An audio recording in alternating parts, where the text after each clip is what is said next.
आज मैं पाकिस्तान की एक बड़ी साजिश का पर्दाफाश करूंगा। आज मैं पाकिस्तान की सबसे खतरनाक चाल को एक्सपोज करूंगा।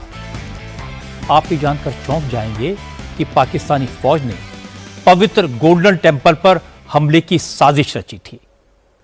पाकिस्तानी एयरफोर्स ने स्वर्ण मंदिर को टारगेट करके मिसाइल्स दागी थी, ड्रोन अटैक किए थे और इसके पीछे एक बहुत ही खतरनाक इरादा था, षड्यंत्र था।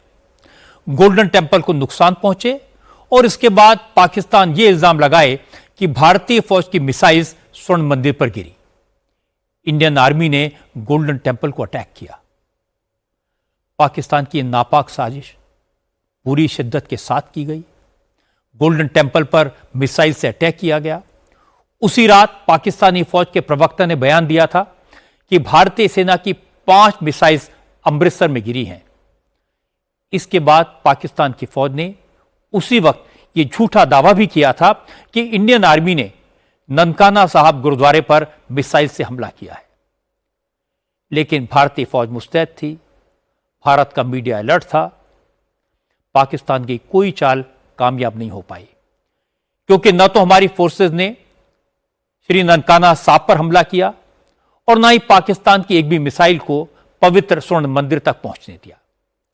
हमारे एयर डिफेंस सिस्टम ने अमृतसर की तरफ दागी गई हर मिसाइल को रास्ते में ही मार गिराया, दरबार साहब की रक्षा की।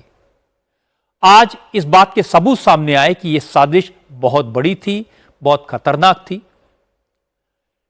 सिख भाइयों को भड़काने की कोशिश थी।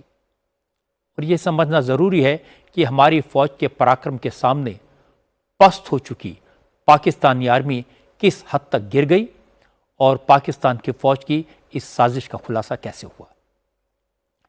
6 मई की रात भारत ने पाकिस्तान के आतंकवादी ठिकानों को तबाह कर दिया। लश्कर और जैश के हेडक्वार्टर उड़ा दिए। इससे बौखलाई पाकिस्तानी हुकूमत और वहां की फौज ने पवित्र गोल्डन टेंपल को नुकसान पहुंचाने की साजिश रची थी। इस साजिश का खुलासा आज हमारी आर्मी ने किया। सेना के पास पक्की इंटेलिजेंस थी, डेफिनेट इंफॉर्मेशन थी कि पाकिस्तान के आतंकवादी भारतीय सेना के टारगेट अटैक के जवाब में पाकिस्तानी फौज हमारे फौजी ठिकानों के साथ साथ गोल्डन टेंपल पर भी हमला करेगी और फिर यह आरोप लगाएगी कि इंडियन आर्मी की मिसाइल्स ही गोल्डन टेंपल पर गिरी हैं, जिससे सिख भाइयों की भावनाओं को भड़काया जा सके। सेना ने आज बताया कि हमारी खुफिया जानकारी सच साबित हुई। पाकिस्तान ने 8 मई को आधी रात के बाद स्वर्ण मंदिर को निशाना बनाकर बड़ी संख्या में मिसाइल फायर की। विस्फोटकों से लैस अटैक ड्रोन्स भेजे, लेकिन हमारा एडवांस एयर डिफेंस सिस्टम पहले से तैयार था। पाकिस्तान के ड्रोन्स और मिसाइल्स की हवा में धज्जियां उड़ा दी गई। पाकिस्तान ने जितने भी ड्रोन, जितने भी मिसाइल स्वर्ण मंदिर की तरफ टारगेट करके दागे, उन सबको हमारे इंटीग्रेटेड एयर डिफेंस सिस्टम ने मार गिराया। हमारी फौज ने पाकिस्तान की साजिश को नाकाम कर दिया। पाकिस्तान में मौजूद लश्कर और जैश के ठिकानों को तबाह कर दिया। 100 से ज्यादा आतंकवादियों को मार गिराया। लेकिन जो बचे कुचे आतंकवादी हैं, अब उनको भी एक एक करके कब्र में पहुंचाया जा रहा है। लश्कर तैयबा के टॉप कमांडर अबू सैफुल्लाह खालिद का सिंध में काम तमाम हो गया। अज्ञात हमलावरों ने अबू सैफुल्लाह खालिद को गोली मारकर ढेर कर दिया। और नोट करने वाली बात यह है कि सैफुल्लाह की डेड बॉडी को पाकिस्तान के नेशनल फ्लैग में लपेटकर कब्रिस्तान ले जाया गया। उसे राजकीय सम्मान के साथ दफनाया गया। लश्कर के 2 बड़े आतंकवादी भी नमाज जनाजा में शामिल हुए। भारत के पास पूरी खबर है। सैफुल्लाह ने 2006 में भारत में आरएसएस हेडक्वार्टर पर हमले की साजिश की थी। 2008 में रामपुर में सीआरपीएफ कैंप पर हमले और 2005 में बेंगलुरु में इंडियन साइंस कांग्रेस पर आतंकी हमलों की प्लानिंग भी उसी ने की थी। सैफुल्लाह नेपाल में लश्कर तैयबा का मॉड्यूल चलाता था। वो नेपाल में विनोद कुमार के नाम से काफी दिनों तक रहा। नेपाली महिला नगमा बानू से शादी की, लेकिन भारतीय एजेंसियों के डर से वो कुछ वक्त पहले भागकर पाकिस्तान आ गया था। ऑपरेशन सिंदूर के तहत पाकिस्तान में मौजूद टेररिस्ट को मारा गया, आतंकवादियों के ठिकानों को नेस्तनाबूद किया गया, लेकिन अब बारी है देश में मौजूद गद्दारों की। देश में जो लोग पाकिस्तान के एजेंट्स के तौर पर काम कर रहे थे, पैसा लेकर हमारी आर्मी के मूवमेंट और फौजी ठिकानों की जानकारी पाकिस्तान को भेज रहे थे, ऐसे 11 गद्दारों को यूपी, पंजाब और हरियाणा से गिरफ्तार किया जा चुका है।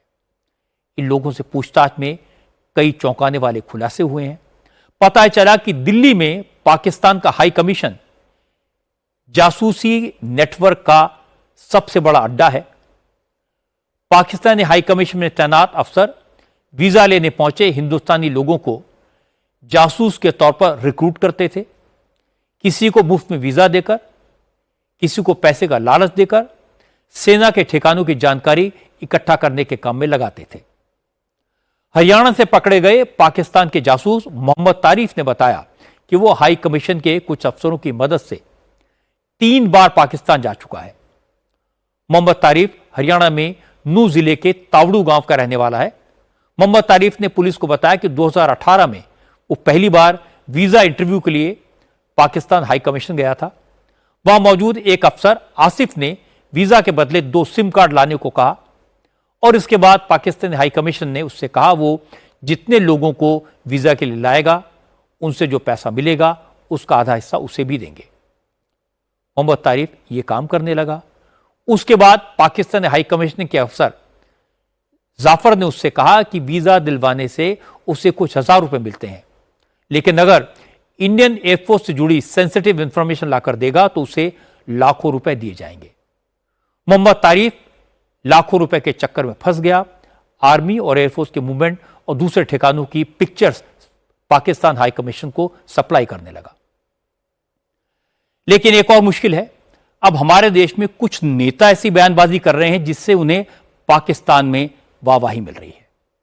राहुल गांधी आजकल पाकिस्तानी मीडिया की हेडलाइंस में छाए हुए हैं। राहुल गांधी ने विदेश मंत्री एस जयशंकर के बयान का हवाला देकर सरकार पर हमला किया है। राहुल गांधी ने पूछा है कि सरकार बताए कि ऑपरेशन सिंदूर के दौरान हमारी एयरफोर्स के कितने फाइटर जेट पाकिस्तान ने मार गिराए। असल में राहुल गांधी ने 2 दिन पहले एस जयशंकर का एक वीडियो रीट्वीट किया था और कहा था विदेश मंत्री मान रहे हैं कि सरकार ने आतंकवादियों के अड्डों पर अटैक से पहले पाकिस्तान को हमले की जानकारी दे दी थी। राहुल गांधी का दावा है कि हमले से पहले दुश्मन को जानकारी देना क्राइम है। अब सरकार को बताना चाहिए इस गलती की वजह से एयरफोर्स ने कितने विमान खो दिए।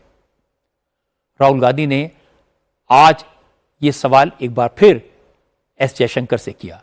लिखा विदेश मंत्री चुप हैं, उनकी चुप्पी बहुत कुछ कह रही है, यह निंदनीय है।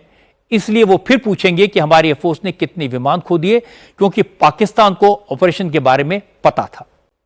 आजकल पब्लिक सब कुछ देखती है, पब्लिक सब कुछ जानती है और पब्लिक ये भी देख रही है कि मोदी सरकार पाकिस्तान को एक्सपोज करने के लिए दुनिया के तमाम देशों में ऑल पार्टी डेलीगेशन भेज रही है, लेकिन कांग्रेस को इससे भी प्रॉब्लम है। इस मामले में तृणमूल कांग्रेस और उद्धव ठाकरे शिवसेना भी थोड़ी बहुत कांग्रेस के साथ है। इन पार्टियों का कहना है कि सरकार ने ऑल पार्टी डेलीगेशन में उनके नेताओं का नाम पार्टी से पूछे बगैर क्यों डाला। जो 7 डेलीगेशन दुनिया के तमाम देशों में भारत का पक्ष रखने जाएंगे, उसमें ममता बनर्जी की पार्टी के सांसद यूसुफ पठान का नाम था, लेकिन उन्होंने डेलीगेशन में जाने से इनकार कर दिया है। और इसके बाद आज ममता बनर्जी ने कहा उनकी पार्टी भारत सरकार के इस प्रयास के साथ है। उन्होंने डेलीगेशन का बॉयकॉट नहीं किया है, लेकिन डेलीगेशन में किस पार्टी की तरफ से कौन जाएगा, इसका फैसला सरकार को पार्टी हाईकमान से पूछकर करना चाहिए। जम्मू कश्मीर में इस वक्त आतंकवादियों और उनको सपोर्ट करने वालों के खिलाफ ऑपरेशन ऑल आउट चल रहा है। इस ऑपरेशन के दौरान आज सुरक्षा बलों को बड़ी कामयाबी मिली। शोपियां में एसओजी और सीआरपीएफ के हाथ एक बड़ी सफलता लगी। एसओजी और सीआरपीएफ को ज्वाइंट ऑपरेशन में 2 आतंकवादियों को जिंदा पकड़ने में कामयाबी मिली। इनके पास से 4 hand grenade, 2 pistol, 43 live cartridges और भारी मात्रा में विस्फोटक बरामद किया गया। कर्नल सोफिया कुरैशी को लेकर बेहुदा बयान देने वाले मध्य प्रदेश सरकार के मंत्री विजय शाह के माफीनामे को आज सुप्रीम कोर्ट ने खारिज कर दिया। सुप्रीम कोर्ट ने कहा, संवैधानिक पद पर बैठे एक व्यक्ति से इस तरह के घटिया बयान की उम्मीद नहीं की जाती, इसलिए माफी मांगने से काम नहीं चलेगा। सुप्रीम कोर्ट ने विजय शाह के खिलाफ जांच के लिए एसआईटी गठित की है। असल में विजय शाह अपने खिलाफ हाईकोर्ट के आदेश पर दर्ज हुई एफआईआर को रद्द कराने की अपील लेकर सुप्रीम कोर्ट गए थे। यहां लेने के देने पड़ गए। विजय शाह के वकील ने कहा कि मंत्री ने माफी मांग ली है। इस पर कोर्ट ने कहा, यह कैसी माफी है? आप पब्लिक फिगर हैं, आप जब बोलते हैं तो शब्दों का ध्यान रखना चाहिए।